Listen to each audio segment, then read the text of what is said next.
Hello et bienvenue dans Wedding Divan, le podcast dédié aux pros du mariage. Je suis Magali Zarka, formatrice du Wedding Gang, officiante de cérémonie laïque et ancienne wedding planner avec plus de 100 mariages à mon actif. Si tu es entrepreneur dans le milieu du mariage ou que tu souhaites te lancer, ce podcast est fait pour toi. Comment réussir, comment se démarquer et surtout, comment durer dans le mariage? Autant de questions auxquelles nous répondrons ici via des interviews sans tabou de prestataires de mariage ou qui peuvent t'aider à améliorer ton business. On y abordera leur parcours, leurs réussites et leurs erreurs aussi parfois.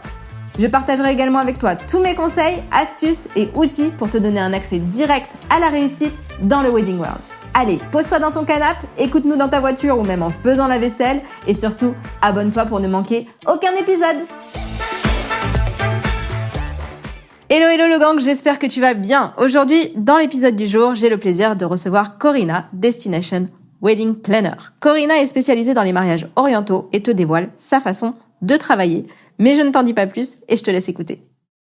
Hello Corinna, je suis ravie de t'accueillir dans Wedding Divan. Bienvenue à toi. Merci Magali, merci de m'avoir fait une place ici. Je suis ravie, écoute, on se connaissait absolument pas, on a discuté un petit peu sur Insta et tu m'as raconté un peu ton parcours et ta vie de wedding planner et je me suis dit Banco, allez, viens raconter tout ça aussi dans le podcast. Donc est-ce que tu peux nous donner un petit peu ton parcours? Oui, alors déjà j'ai un parcours assez atypique pour commencer par soi-même parce que voilà moi j'ai fait mon parcours. Alors pour me connaître un peu plus, quelques petits chiffres. J'ai 30 ans, j'ai vécu dans 3 pays, je parle 3 langues, j'ai 2 nationalités, j'ai 2 enfants et j'ai complètement changé de métier du jour au lendemain. Attends, c'est quoi tes deux nationalités déjà? Je suis syrienne-autrichienne. Mon papa il est syrien, ma mère elle est autrichienne. Et voilà. Et qu'est-ce que tu fais en France alors? Alors je suis venue en France depuis 2018. Je suis en France. Je suis venue là pour me marier et pour vivre à Paris. Voilà. Alors mon fiancé à l'époque il vivait ici. J'ai tout laissé et je l'ai suivi, tout simplement. C'est beau. Et pour mon parcours, alors c'est vraiment une histoire assez bizarre.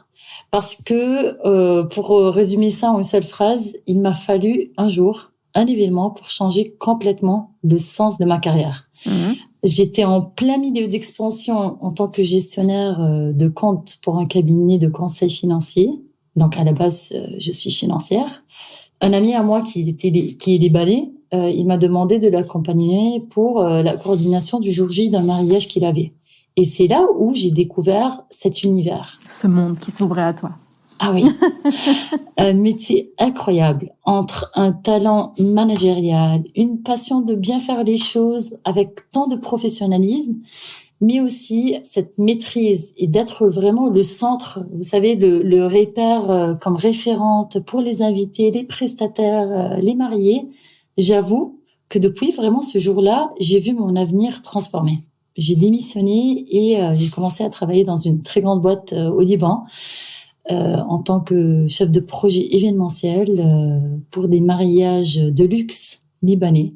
Et quand je suis venue en France, j'ai travaillé aussi dans des super grandes boîtes en tant que chef des opérations, responsable des opérations événementielles. Mais cette fois-ci, pour tout ce qui est événementiel, digital, hybride et un peu de métaverse. Ok. Et je peux dire aujourd'hui, oui, c'est un parcours, j'ai fait un peu de tout pour vraiment m'assurer de ma passion. Et je peux dire aujourd'hui, Signed by Corinna est une entreprise créée par passion, pour l'amour de ce métier et parce que je crois en ce besoin très réel, mais peu connu chez les mariés, chez les clients.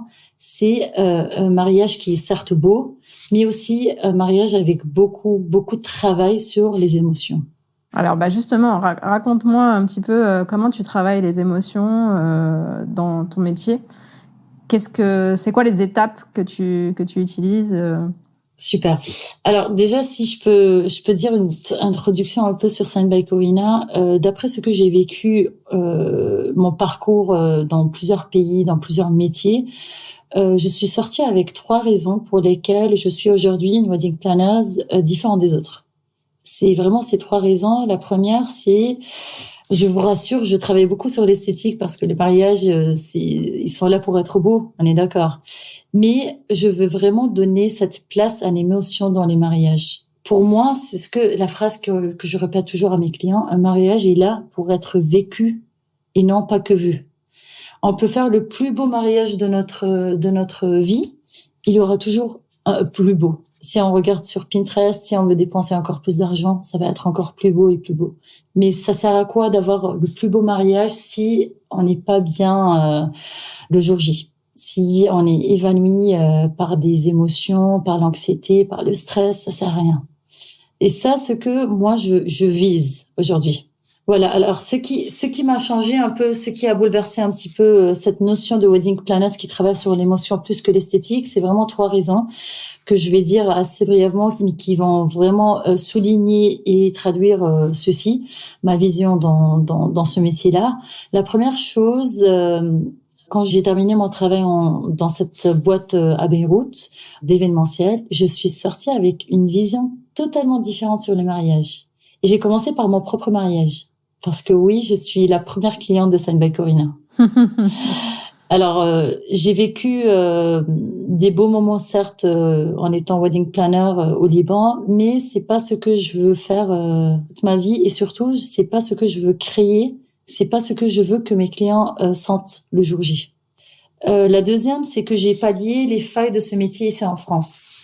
Je m'explique, j'ai une stratégie de positionnement, c'est-à-dire je me suis mis une casquette de tous les acteurs du mariage, en commençant bien évidemment par une wedding planner, par la mariée, parce que comme je vous ai dit, j'étais aussi mariée, alors je comprends c'est quoi être mariée le jour J et avoir ce stress, mais aussi je me suis mis aussi la casquette des invités, des prestataires, parce que je veux vraiment avoir un service complet qui va permettre de répondre aux demandes de chacun de ces acteurs-là.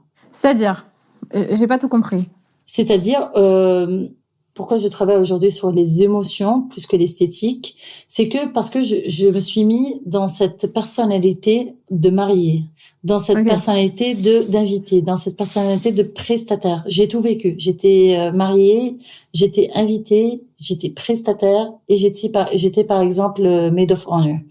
Alors, j'ai vécu tout ça et chaque fois qu'on est un acteur différent dans un mariage, on a une perspective différente dans le mariage. Et moi, j'ai trouvé qu'il y a une faille dans ce métier-là, c'est de comment travailler avec chacun des acteurs pour que chacun se sente bien ce jour-là.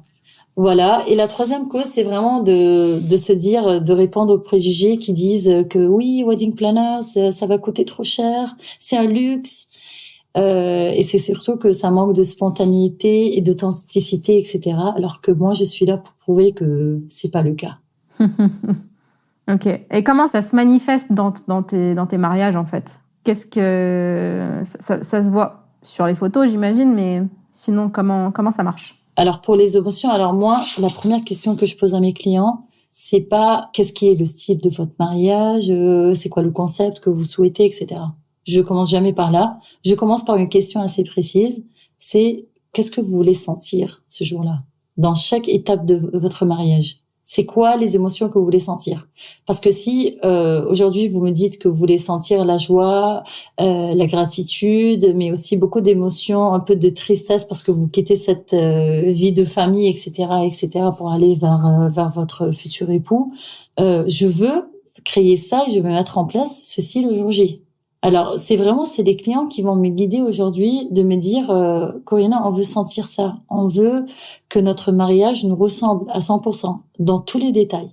Pour moi, c'est très important que quand mes clients, ils vont se balader quelques minutes avant l'entrée des invités dans le dîner, je veux bien que quand ils regardent, ils se disent, mais c'est vraiment nous. C'est vraiment notre mariage. Encore une fois, on peut faire les plus beaux mariages. Je peux prendre toutes les tendances du monde et les mettre dans un mariage. Mais si ça ne reflète pas mes clients, ça sert à rien. On n'est pas en train de faire un wedding style photoshoot sur Pinterest. C'est un vrai mariage. C'est pour mes clients. Et ça doit vraiment refléter mes clients, leur histoire, leur personnalité, leur style, leur culture. C'est vraiment ça mon but aujourd'hui. Ok.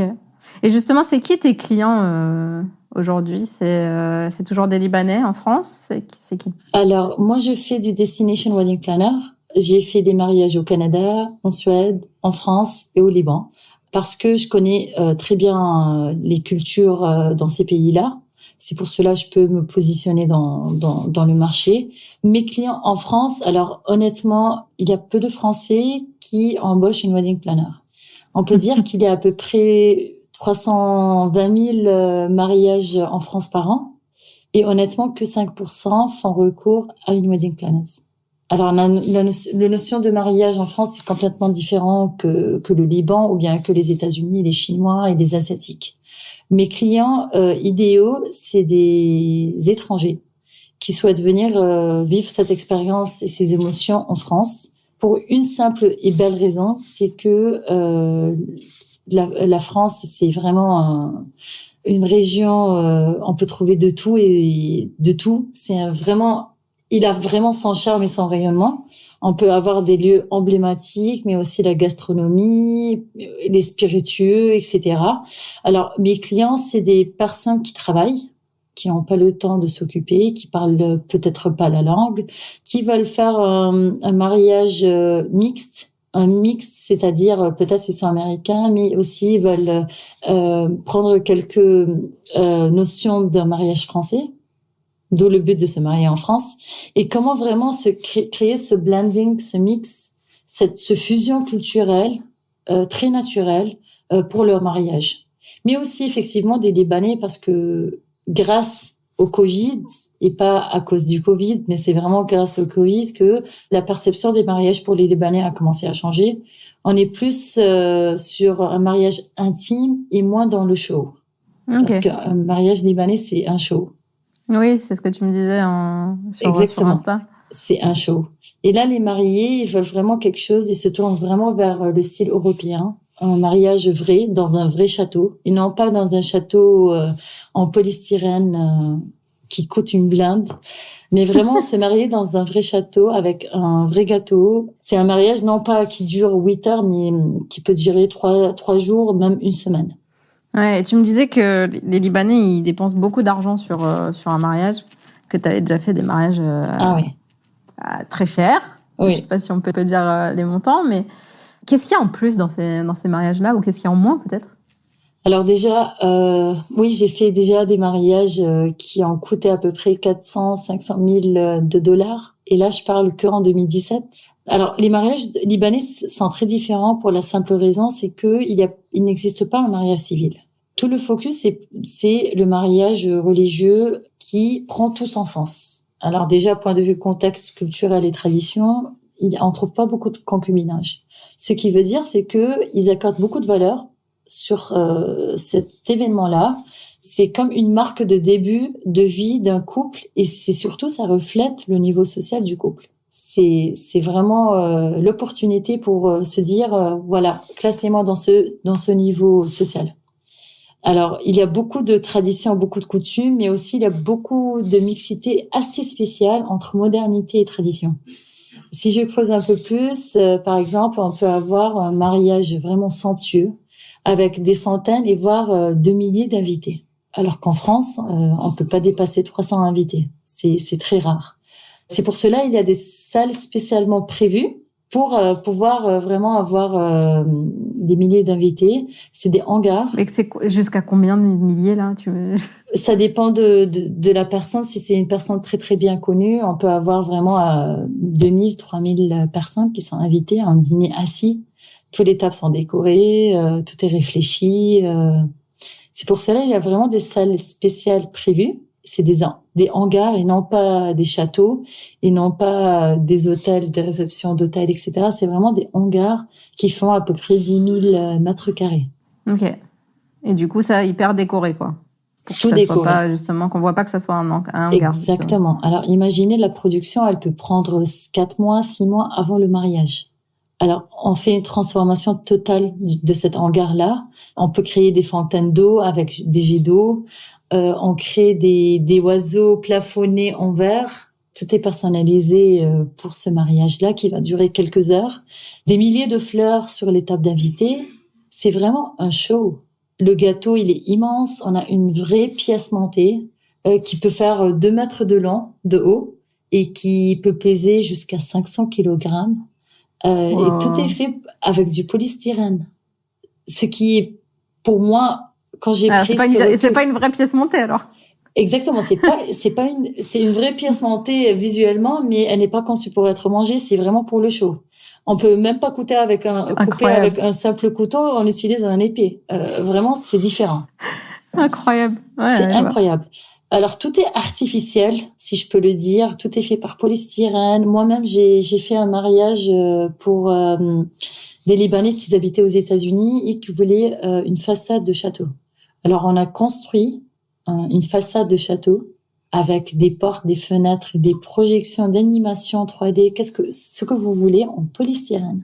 Alors que si on vient en France, on loue un château pour une semaine et on se marie dans un vrai château. C'est ça? Voilà, c'est vraiment un show, sans parler de l'animation, parce que on peut avoir des animations à l'infini. On peut avoir Akon, si vous connaissez, ce Afro-Américain qui vient au Liban pour chanter quelques minutes pendant un mariage, les feux d'artifice. Voilà. Alors, il y a beaucoup de travail, certes, des tests techniques, logistiques, etc. Mais ce que je veux dire par là, c'est que le focus n'est pas sur les mariés. Il est sur les shows, sur l'artiste, sur l'animation. On fait tout, c'est comme si c'était un carnaval. Sans parler que la mariée, le stress, parce que le stress d'avoir 1000 personnes qui la regardent en même temps, sans parler de la robe de mariée qui peut peser vraiment 40, 50 kilos. Elle doit la porter tout le temps, tout au long de la soirée. Elle peut pas bouger beaucoup. C'est ça ce qui m'a mis en recul en me disant, OK, j'ai expérimenté ça. Certes, c'est trop beau, mais c'est absolument pas à vivre. Surtout moi, en tant que mariée, je veux pas vivre ceci. C'est pour cela que je suis venue en France et je me suis mariée dans un château. J'ai fait un mariage de 3 jours, très intime, 70 personnes. Et vraiment, je me suis dit, voilà, c'est ça ce que je vais créer. Et je vais changer le concept de mariage pour tout ce Moyen-Orient. Parce que ça doit pas être un show. Ça doit être un moment où on va profiter des invités. On va pas danser avec des invités qu'on connaît pas. On va pas passer un moment avec des invités parce que la mamie a voulu inviter ses meilleurs amis de l'école ou bien de l'université qu'on n'a jamais croisé dans notre vie. Ça doit être vraiment authentique et réel. Ok, donc tu as changé un petit peu cette image pour le monde oriental, de se marier en France dans un truc un peu plus intimiste et avec des gens qu'on aime vraiment, quoi. Exactement. Et du coup, comment ils te trouvent, tes clients? Alors, j'ai créé récemment un site web qui est en anglais parce que ma vision et ma cible, elle est étrangère. Je suis présente surtout sur les réseaux sociaux, Instagram, Facebook, TikTok, Pinterest, YouTube. Mais aussi, je suis listée dans plusieurs annuaires internationaux tels que Wedding Chicks, French Wedding Style, French Wedding Suppliers. Mais aussi parce que on a un travail humain et on a un travail d'équipe. Un mariage qui se voit en succès, c'est pas un mariage qui a été fait grâce à une wedding planeuse. C'est vraiment pour moi un travail d'équipe. Et j'inclus ici les mariés. Parce que si les mariés ne se sentent pas à l'aise, s'ils sont stressés, ça va se voir, l'ambiance, elle va pas être au top. C'est pour cela que je crée un réseau de partenaires en prospectant ces acteurs-là dans mon secteur. Et je constitue un carnet d'adresses qui reflète vraiment ma vision. C'est-à-dire, aujourd'hui, je fais des mariages d'émotion au goût de mes mariés. Et du coup, les budgets de tes mariés ont diminué ou c'est toujours les mêmes? Ça dépend des mariés. Alors, ça dépend de ce qu'ils veulent. J'ai des clients qui réservent, qui louent un château pendant une semaine. D'autres qui louent pendant 3 jours. Ça dépend vraiment de leur demande et de leur type de service qu'ils souhaitent. Parce que quand on parle de wedding planning, on parle de plusieurs choses en même temps. Ça dépend de leur vraie demande. Généralement, quand je me trouve face à des clients internationaux, ils veulent plus le full package, c'est-à-dire le wedding planning, la coordination du jour J et vraiment le wedding design. Parce que ils sont à distance, ils veulent des visites techniques, ils veulent pas regarder les contrats parce qu'ils comprennent pas. Généralement, je suis sur le full package quand je parle des clients internationaux qui habitent vraiment loin, comme aux États-Unis. Sinon, pour les Libanais et les Moyen-Orient, parfois ils font beaucoup d'allers-retours. Donc, je suis plus sur la partie styling et coordination. Ça dépend vraiment de type de clientèle. Ok.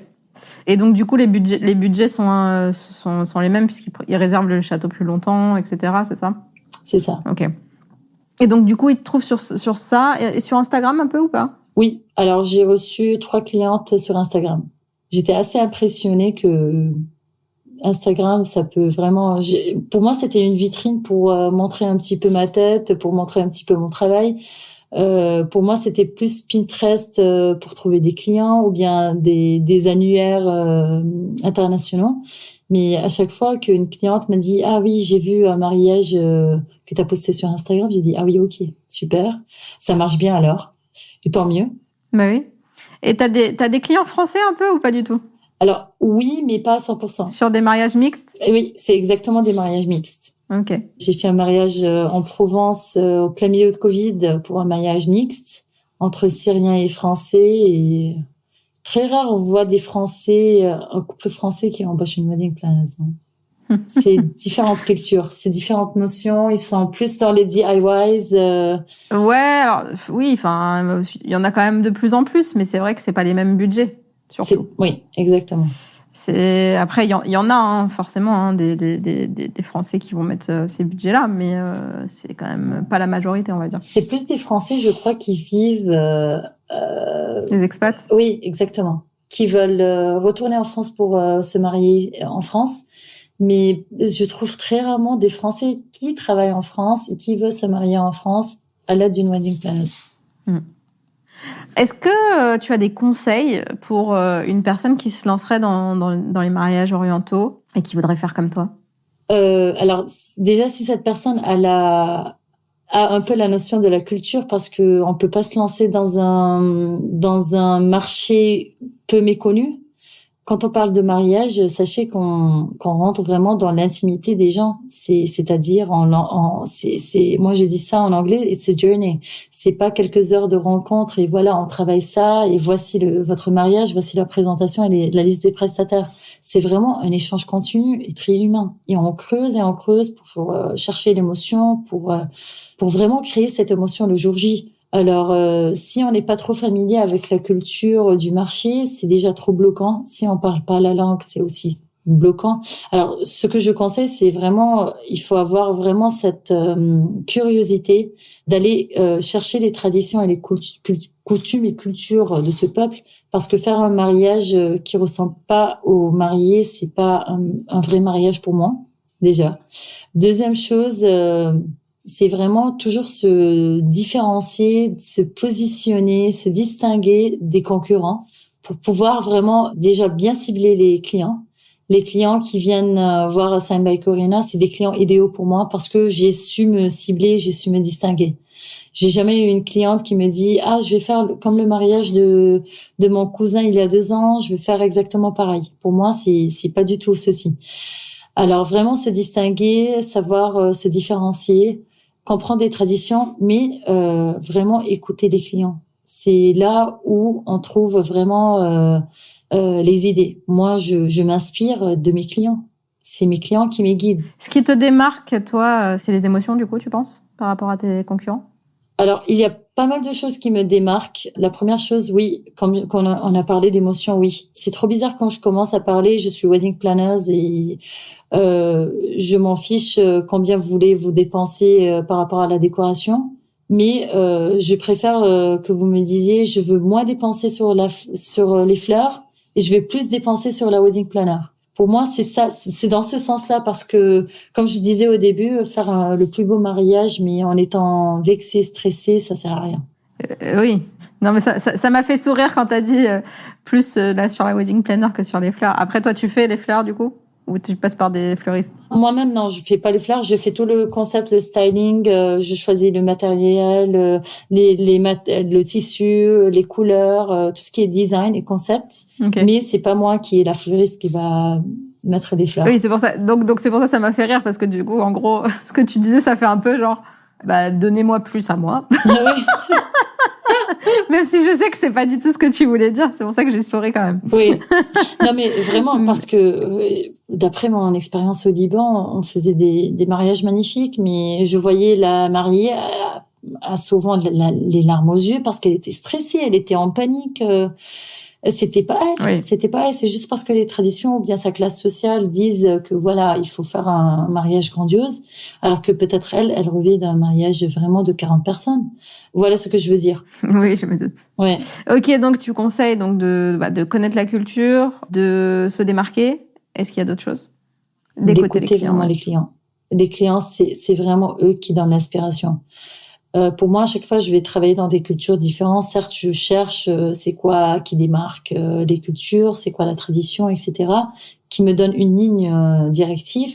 Mais c'est vraiment les clients qui me disent aujourd'hui comment ils aperçoivent leur mariage.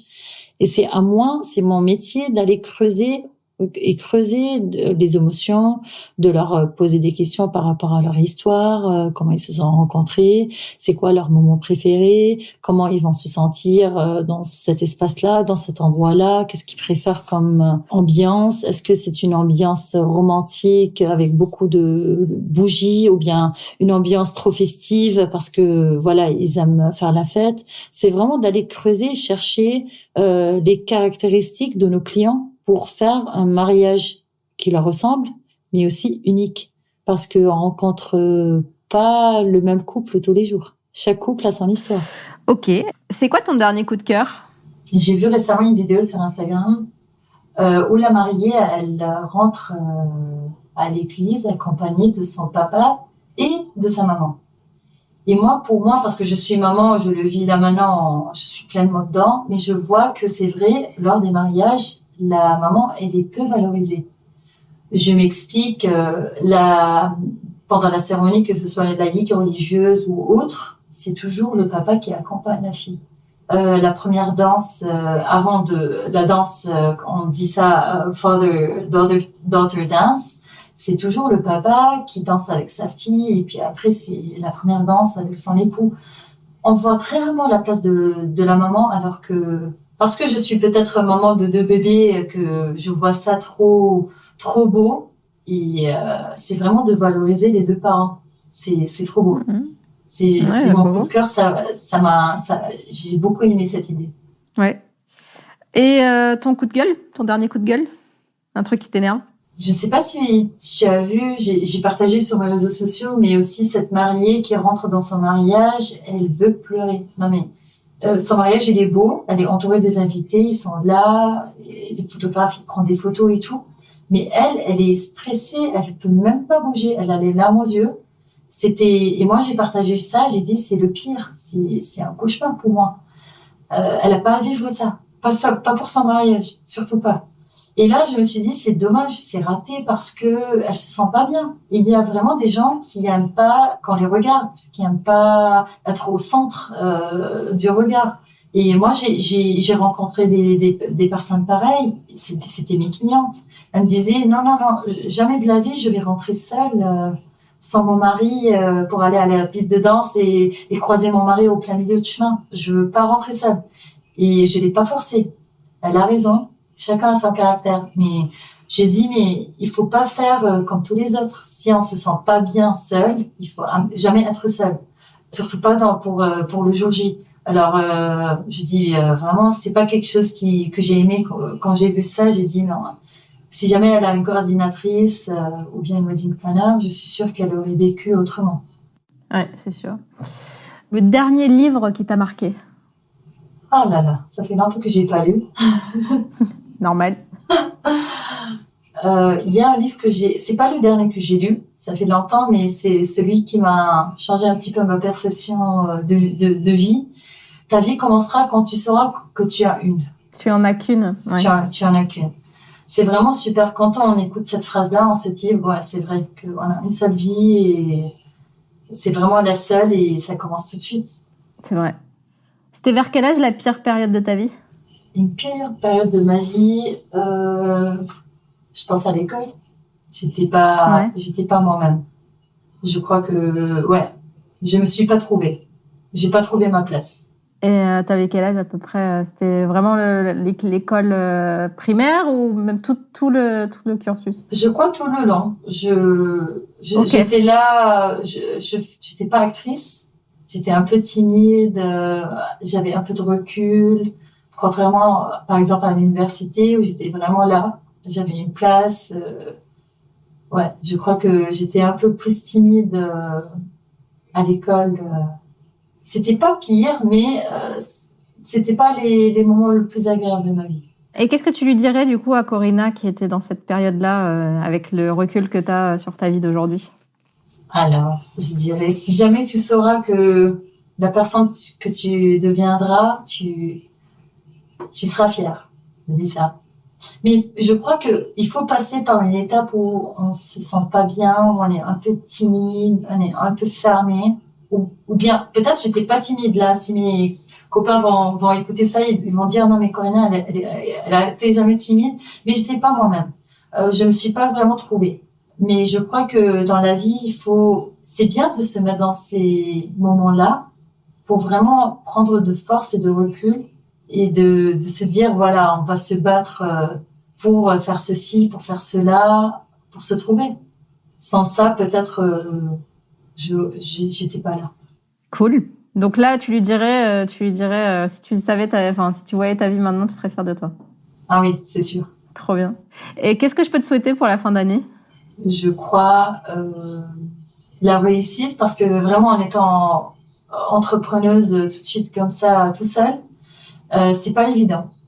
Je crois qu'on passe tous par là. Il y a des jours où c'est super beau, on est trop bien dedans, et des jours où on n'a pas vraiment confiance en soi, ou bien on manque de motivation. Surtout avec tout ce qui se passe dans le monde et dans la région orientale, on est bien pris là-dedans. Je trouve qu'on est plus démotivé que motivé. Moi, personnellement, j'ai cité de parler d'événementiel, de mariage, des beaux moments, sachant que tout mon feed était bien rempli des trucs qui se passent par ailleurs. Je crois que vraiment, on a besoin un peu de motivation et de savoir vraiment se détacher de tout ce qui se passe pour vraiment travailler et fonder une carrière bien solide. Ok. Voilà. Bah, écoute, je te souhaite tout ça. Merci beaucoup pour ton partage. Et puis, je te dis à très vite pour la suite de tes aventures. Alors. Merci Magali, merci pour toi et à toi aussi. Très bonne fin d'année. À très vite. Merci. Merci toi aussi. Ciao. Et voilà le gang, j'espère que tu auras appris plein de choses dans cet épisode et qu'il t'aura plu. Si c'est le cas, partage-le autour de toi et tag-nous Corinna et moi, ça nous fera trop plaisir. Un grand merci à toi et à très vite pour le prochain épisode de Wedding Divan.